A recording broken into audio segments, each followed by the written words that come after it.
The biggest mistake entrepreneurs make is focusing on the wrong thing when they're investing. And what they're focusing on is on the market value and not on replacing the income they're currently generating with a lot better income from investing. And that's precisely why today we have Steve Selengut, and he is the founder of the Retirement Income Coach LLC, and he's a 40-year plus professional investment manager, advisor, RIA, IAR, whose current adventure is coaching both individuals and other advisors in creating income independence for themselves and their clients.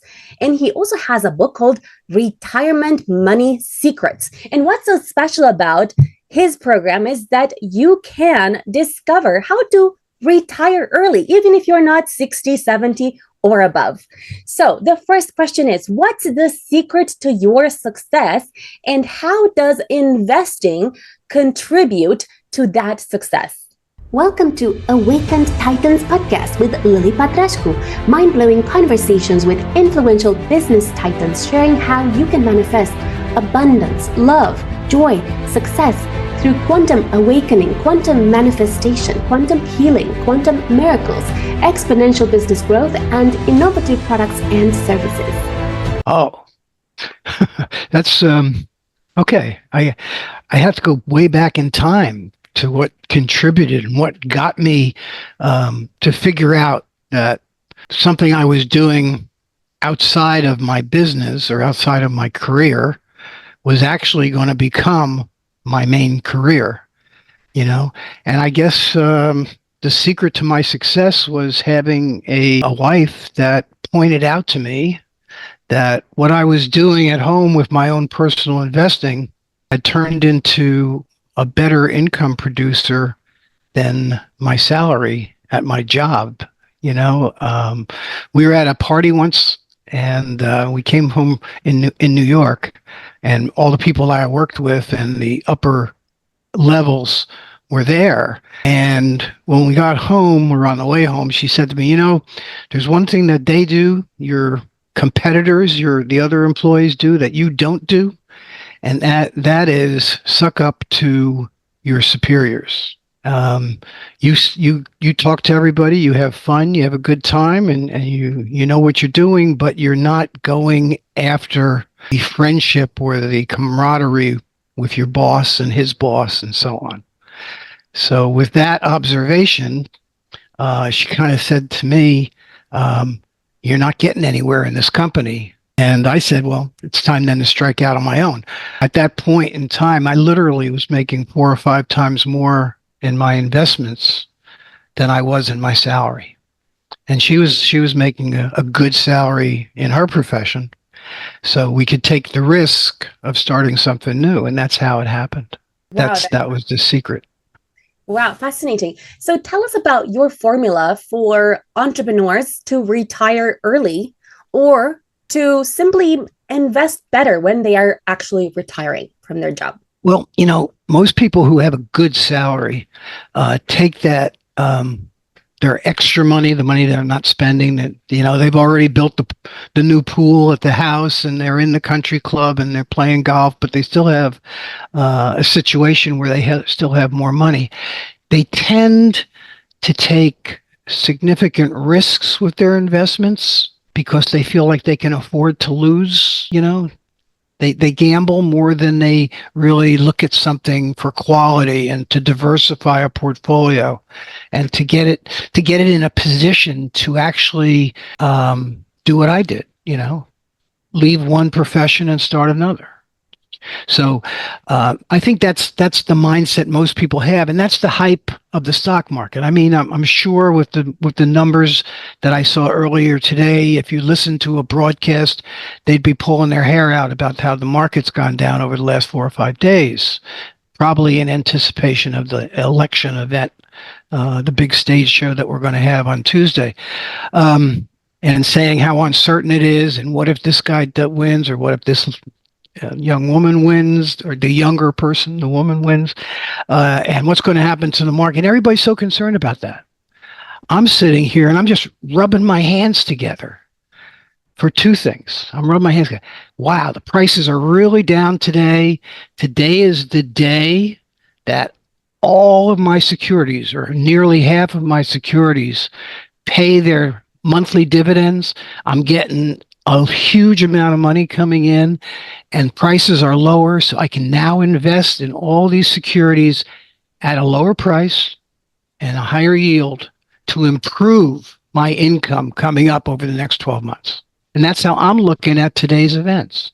And if we continue to go down even after the election, I'm going to look at it the same way.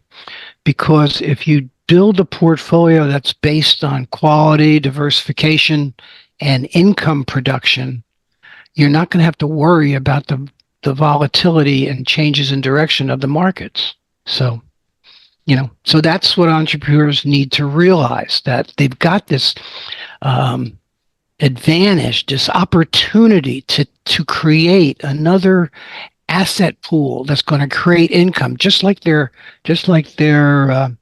business, their practice, their job, whatever it is, just like that's doing. They can do that for themselves. It's like another business. I look at my portfolio of securities like it's a department store. I've got these securities. They're producing income for me. I have a markup that I'm willing to take as a profit on anyone, so if their price goes up to that level, I sell it and I replace it on my shelves with something else. I don't fall in love with any companies, any stocks or bonds or whatever that they might be investing. Everything is just part of my inventory.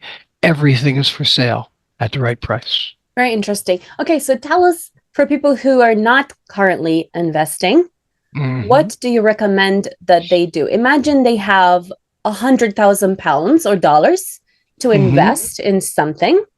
What do you recommend to complete newbies who have never invested in anything apart from property, for example? Okay. How does it work exactly? What do you need to do? They have to invest in themselves. They have to give themselves some education. They have to understand what it is when they go out and buy a stock. What does that mean? When you're buying a stock, you're actually buying an ownership share of a company, and you have an interest in that company's success. But that company also should have some respect for you as an owner. Even if you're not a big owner, you're not a billionaire, you're just a casual owner. And they should respect you by showing how profitable they are, showing how good they are by giving you a dividend. That's one way you know if it's profitable. You immediately know if it's a profitable company if it has enough money to pay you dividends. So it's a way of judging the quality of what you're into. But you have to educate yourself. You have to know what the difference is between a stock and a bond. Why are bonds safer than stocks? Always in the same company, the bonds are always safer than the stock, because in bankruptcy, the bondholders get paid something. If there's anything to be paid, they get it. Shareholders rarely get a penny, So knowing about investing, what affects investing. Investments are impacted by interest rates. If they're income type securities like bonds and mortgages, real estate investments, and so on, if interest rates go up, their prices generally go down. But the income they produce remains the same. So it's good news when interest rates go up, because prices go down and yields, don't. So knowing what investing is all about is job one. Don't make any investments unless you know what you're doing. And then when you start making investments, and most people will start investing in fund type vehicles like ETFs and mutual funds, because it's safer to buy a diversified collection of securities than it is to try to pick a winner. The few people who picked Microsoft back in the day when it first came out, most of them sold it too early anyway and didn't wind up making the fortune. But the idea is that Microsoft was one of, let's say, 100 companies that went public in that week. And there were probably only 2 or 3 companies that actually made it and are still in existence today from that time. So it's just not a sane way, or one that pays income, to invest in that manner like a gamble. So you got to know what you're doing first, and then you should start by picking funds of a certain type, ETFs, closed-end funds, or what I use is closed-end funds instead of regular mutual funds. And the difference is that the closed-end funds have to pay out 95% of their income. So I would say to anyone who's just starting up, even with a six-figure, £100, $100, or £100,000 or $100,000, that safety's first, diversify, make sure you know what you're buying, make sure you measure the quality, come up with your own rules, what quality is. And I like to have diversified portfolios. So I use closed-end funds. They pay me 95% of the income they make. It makes me very happy and gives me money to reinvest and so on. And that's how I grow income portfolios using them. Okay, so are you saying that instead of, let's say, investing in a particular stock, and instead of like focusing on, okay, is this stock going to go up or is it going to go down, and kind of make money that way, focus on the fact that we can retain that and buy bonds instead, and that's how we can make more money? Not quite. You should buy bonds and stocks. Bonds are safer, and you want to have some safety in your portfolio.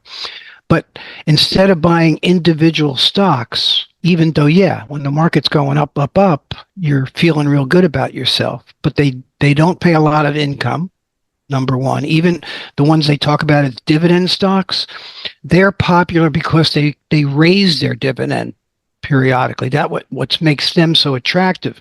But the actual yield isn't so attractive. The closed-end funds who are investing in the stock market, they don't necessarily raise their dividends every 6 quarters, but they start off paying at 7 and 8%. So it's a much higher level of income, and it's a diversified portfolio. So your risk of actual financial loss is minimized because you actually own those very same companies that are so attractive to you, that you like, that we want you to hear about, Tesla, whatever, NVIDIA, Microsoft, again, Amazon. They're all inside those same closed-end funds, but instead of paying 0 to 2%, they're now paying 7 to 10%. And if one of them goes bankrupt, you're not even going to notice it. The manager will get you out long before it happens, because as soon as the price starts to tank, he'll see the signals and he'll get out. And you have another 227 stocks that you own that aren't in trouble at that time.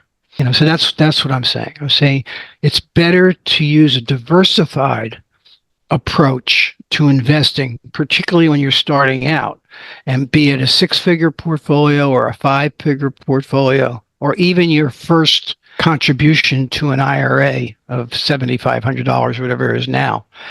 You want to start that way. Diversify if you can instantly and focus on income. The growth will happen. When it goes up, just like your store, you put a 10% or a 5% or markup, is what you want. When it happens, you take your profit and you find something else to put in on your shelves.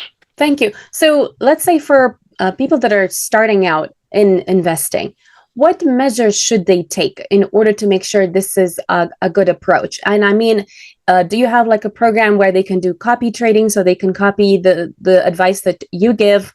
Or do you manage their account yourself? Or what can they do to make sure that they're kind of learning from you and approach? I do have a book, the Retirement Money Secrets, and it defines and explains and goes through and illustrates my approach step by step. All those risk, quality, diversification, income, taking profits, understanding the market cycle and how it's always going to be with us, and focusing on income. All those things that are part of my process are in the book. And I also, as a coach, I help people by providing them with what I call selection universes, where I'll have an Excel spreadsheet that contains, let's say, almost 100 different closed-end funds that have mostly equities, mostly stocks in them. And it gives a list of how long they've been in business, what their yield is, what the average price is, how many different companies each of them owns, and what the average is for the whole group. Then I go month by month of the distributions, tracking the distributions from them, and they have I indicate which ones have paid special dividends from over the last 3 years or so, and I compare September of 23 to September 24. Are they growing? Did they grow year over year on average? And I do that every month so that gives them, and I've checked those out, those particular funds, for all the things I talk about in the book. Like, how do you check the quality? And there's 4 or 5 different things you look at. And how do you know if you're well diversified? And that's pretty obvious after you get into it. And then the income production and stuff like that. So that's what I do to get them to do that. Now, there's also sources that there's a website called CEF Connect. It's like closed-end fund, CEFconnect.com. And it's provided by an outfit called Nuveen, which is one of the providers of these closed-end funds, one of the managers. And they have all different tutorials and screens you can use. And they're what I use to screen my selections, And they have a lot of other stuff that I don't use, but I explain in the book which things I do use and what I focus on. Thank you. Do you also have like a done for you program where entrepreneurs can just like give you the money so you can work with it to kind of? I used to. Okay. I used to be a private portfolio manager, and that's what I did. I would take over their investments and I would do exactly what we're talking about for them. Write down, and it wouldn't be a thing like a broker where they call you and say, I want to buy this and I want to sell that. I just did it.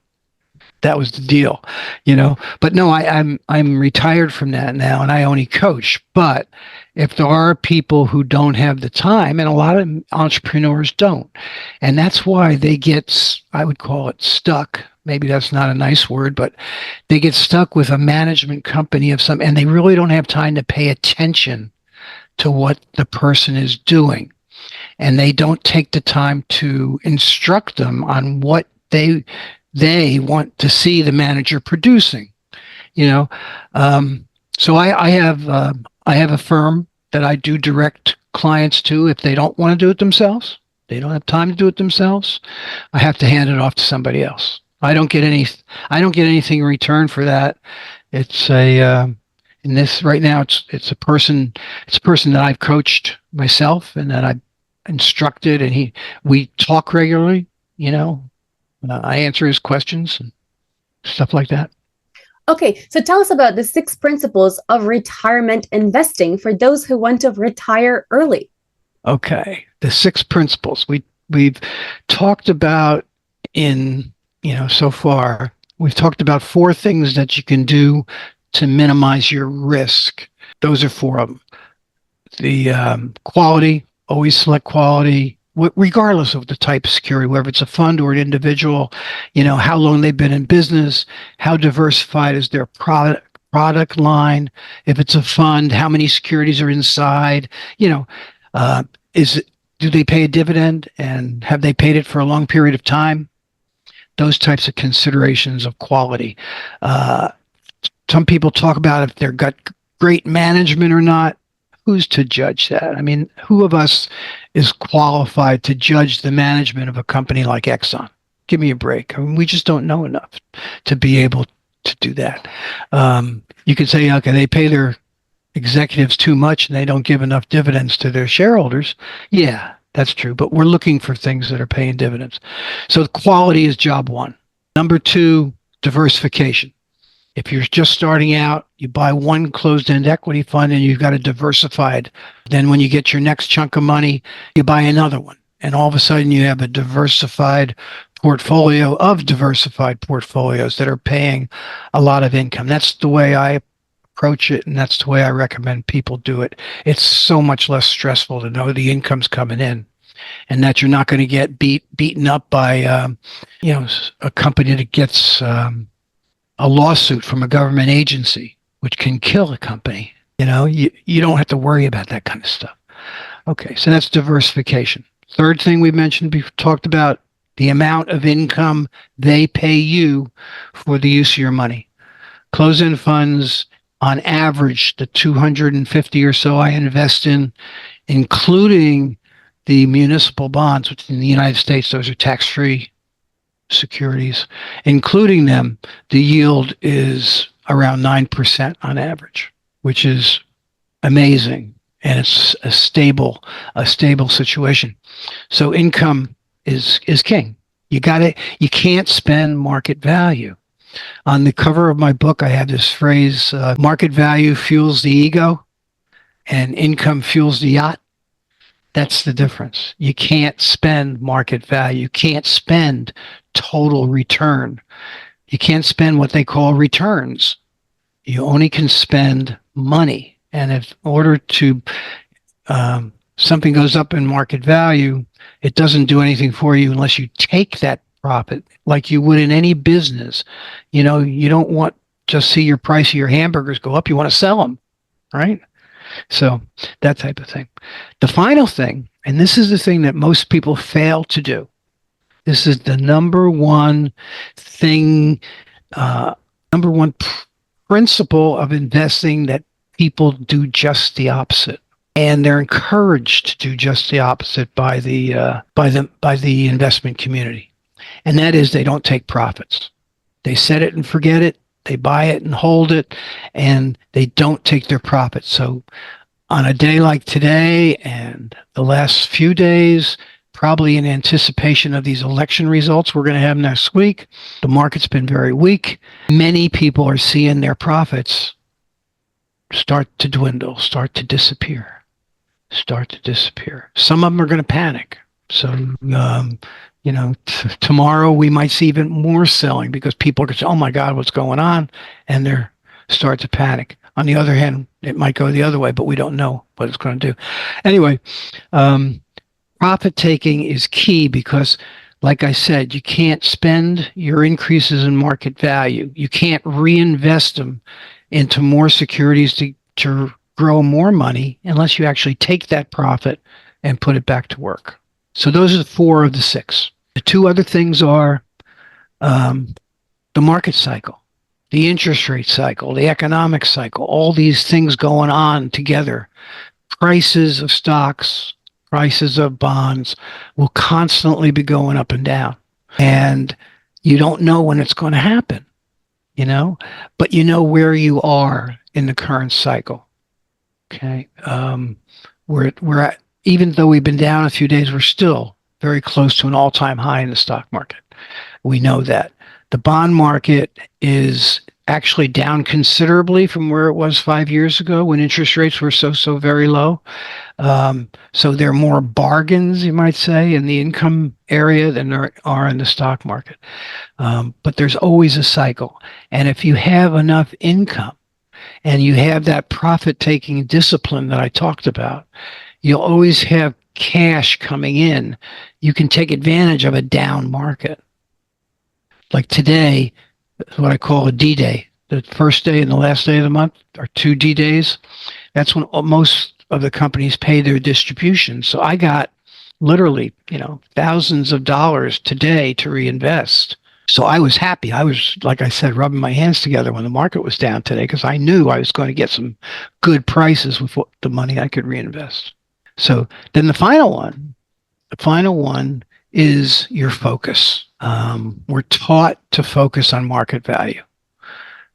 Market goes up, people get all happy. Market goes down, everybody starts to cry. My 401k is going down, blah, blah, blah. I focus on income. And by focusing on income, no matter what happens, if the market is going up, I'm going to grow my income by taking profits and reinvesting it in more securities to earn more income. When it's going down, I'm going to use the income that my securities are producing to buy more securities, to reduce my cost basis on them and increase my overall yield. So you got to make use of the market cycle, and you have to focus on that income. And that's the key. Those are those 6 things. If you can do all those 6 things, you're going to be successful in your investment endeavors.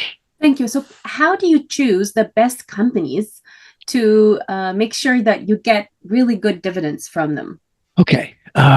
You have to look. Yeah, there are sources that you can look at that show you what the dividend yields are of all these companies, and other tools to measure their quality. Like if you do an individual stocks, you want to look at a price earnings ratio. Some companies, like a lot of the new tech startups, they don't have any earnings, so their price earnings ratio, you don't even want to go near them on that basis. Or debt to equity ratio. How much debt do they have compared with their assets, and so on. So there are a lot of fundamental quality checks you can make on the individual level, but I prefer to do that by using funds, like I said. And you don't have to pick the individual stocks. You can pick the fund managers like Nuveen, BlackRock, Eaton Vance, Gabelli. All these names of companies that most people have heard of have these closed-end funds that you can invest in, and their management histories go back, decades.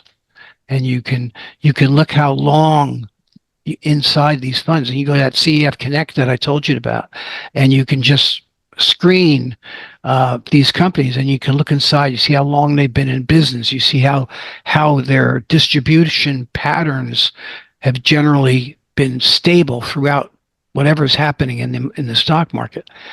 That's how you select the right companies, or the right funds, or the right managers to get involved in. You have to do your homework. You can't just listen to some commentator in the race who say, "Hey, this company is hot. It's really popular. It's going up every day. You got to buy it." You can't listen to stuff like that. You can't listen to tips that you pick up when you're talking to your friends while you're drinking at night. And they made so much money on this stock, so you better buy it. That type of thing. You got to stay away from that stuff. How do you reduce the likelihood of losing all the money? Is it simply through choosing a fund manager and through spreading and diversifying your investment over a few companies, and that will actually reduce that likelihood?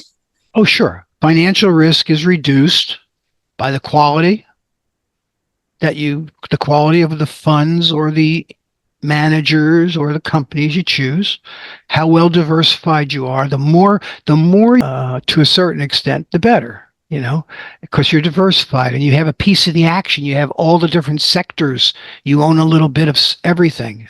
I call it offensive diversification, instead of just the risk prevention or defensive variety. I own everything on my universes. So I own about 240, 250 different closed-end fund securities. So if one sector is doing well, like today there will be companies that have gone up in price, and they'll be in funds that I own. That's how I look at it. So I just might, even though the market's down, I just might be able to take a profit on something today. I'll know after we get done and I take a look, But diversification, quality diversification, and income generation are the three ways to prevent. And you do that so much better in a fund, because let's say we have like the Great Recession of 2008, 2009, where some big companies like Merrill Lynch and Lehman Brothers and a couple banks actually did go bankrupt. If you owned the individual shares, like if you own Merrill Lynch, you might have gotten a few bucks, $1 on 100 for a bond you own, but you didn't get anything for your stock. Bank of America bought them up, and now they still exist, but they're part of Bank of America now. But it would have been zero. But if that Merrill Lynch or that Lehman Brothers, or both of them, were in one of the closed-end funds you owned, that was only 2 of 175 companies. So it was really almost like a pinprick, not a. Thank you. What's a good way to leverage a downturn or a lot of uncertainty in order to make sure that you continue making money? Well, what you own, regardless of in a downturn, let's say you own a bond, any kind of bond, or a piece of real estate, even a rental property. If the price of the market or the price of the building go down, the tenants aren't going to stop paying you rent, and they're going to pay you the same amount of rent. If it's a bond, it's a contract. They've got to pay you the same amount of interest.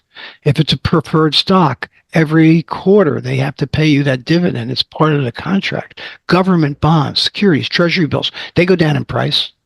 30-year government notes, they go down in price when interest rates go up, but they're still paying the contracted rate.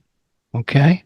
So by spreading out and having those type of securities as well as high quality stocks, the market went down so many times over the last number of years, but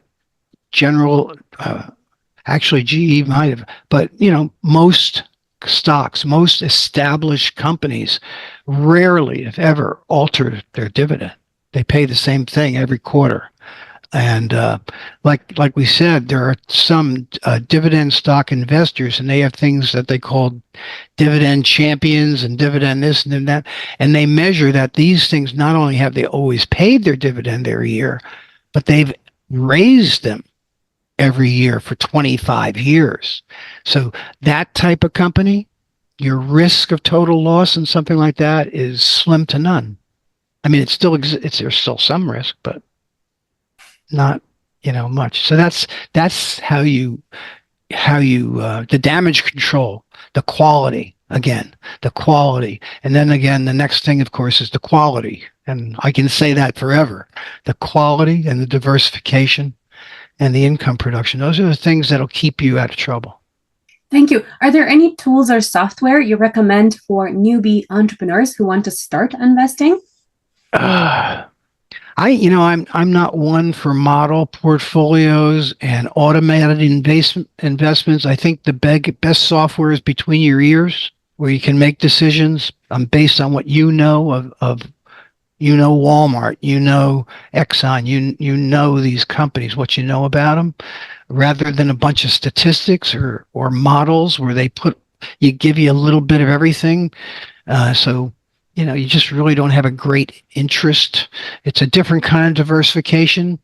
It doesn't pay any income. You got to have all those elements, the income diversification and the quality. And then you have to, in between, you can set automatically with Fidelity or Schwab or any of those companies, you can say, sell anything if it gets to 5% profit. And that's as automated as I would suggest anybody get, So, but I'm more of a person that you got to really understand what you're doing, particularly in finance, because there's a lot of people out there that don't necessarily have your best interests at heart, even though they say they're fiduciaries. Thank you. When entrepreneurs would like to maybe invest so much that they are able to replace their income, what kind of amount do you feel they need in order to get started so they can kind of start to retire early? Let's say they generally make, 10, 20,000 per month, and they want to be replacing that income. How much money do you think they need in order to get started with this process, in order to be able to replace that employed income with income that comes from investing solely? Well, right now with closed-end funds, they're yielding, the average is like 9%. And you can be in totally income securities.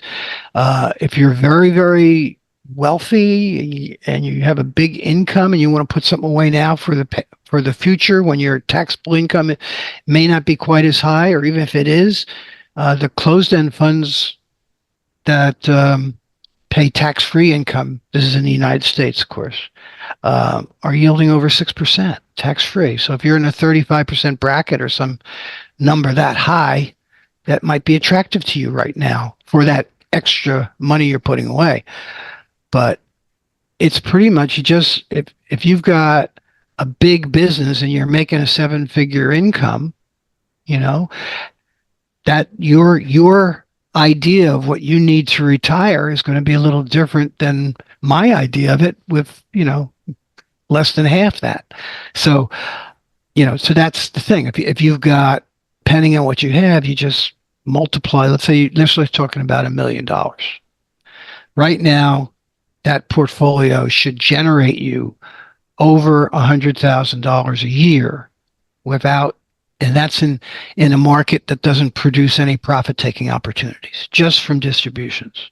So that gives you a sense of what you need to put away to get you to your objectives.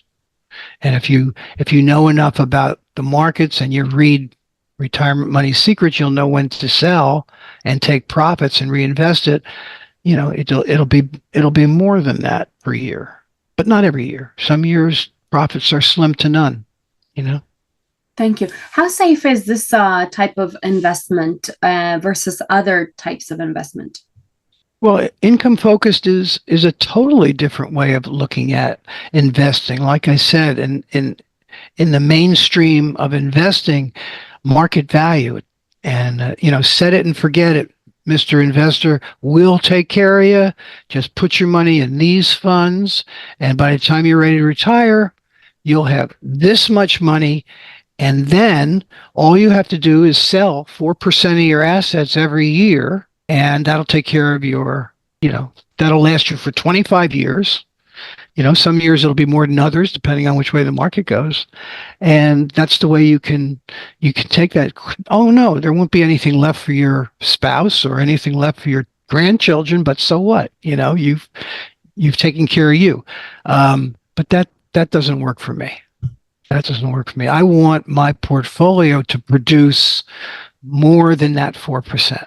And that's easy to do. And you don't even have to use closed-end funds to do it. You can use real estate investment trusts, REITs. You can use BDCs, business development corps. There are plenty of those.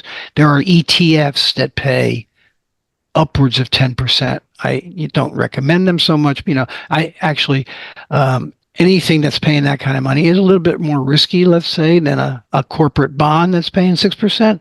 But still, there are facilities out there. There are securities out there, even stocks that pay much more than 4%, and they can put you in those if you tell them to.